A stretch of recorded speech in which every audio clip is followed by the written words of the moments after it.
Fire protection districts are local governments formed to eliminate fire hazards and protect life and property.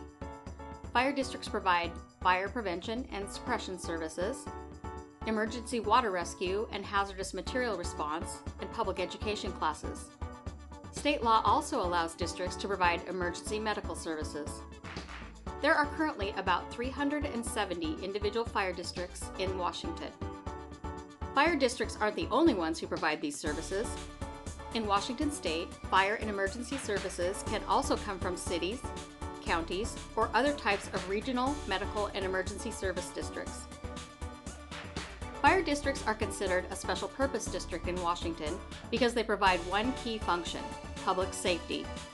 They are governed by a publicly elected Board of Commissioners who determine budgets, request tax levies, employ key personnel, and set service levels. The board appoints a fire chief and secretary who are responsible for the district's day-to-day operations. The secretary will also serve as secretary of the board and take minutes at the board meetings. Of course, fire districts cannot operate without firefighters. The Board of Commissioners decides how many firefighters the district will have and whether they will be paid employees or volunteers. Although a fire district is independent from the county, most work with a county to manage the district's finances. For instance, the county collects property taxes and places this money in funds set up by the county treasurer, who typically acts as the district's fiscal agent. After the expenditures are approved by the commissioners, the bills can be paid by either the county or the district based on the authority provided in state law or agreements with the county. Fire districts are financed by a limited number of sources. Local property taxes typically provide 80 to 90% of revenues. Fees for services such as ambulance transport, burn permits, fire station facility rentals, CPR and first aid classes, and bike helmet sales also generate revenue for districts. Fire districts may also receive grants from federal or state government.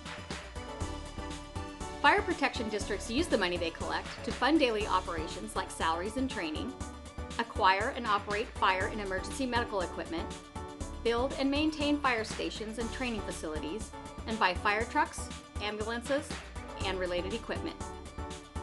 There are ways you can become involved in your fire district. You can attend their regularly scheduled meetings, as they must be open to the public. You can also read their meeting minutes. You could participate in classes or safety programs offered by some districts.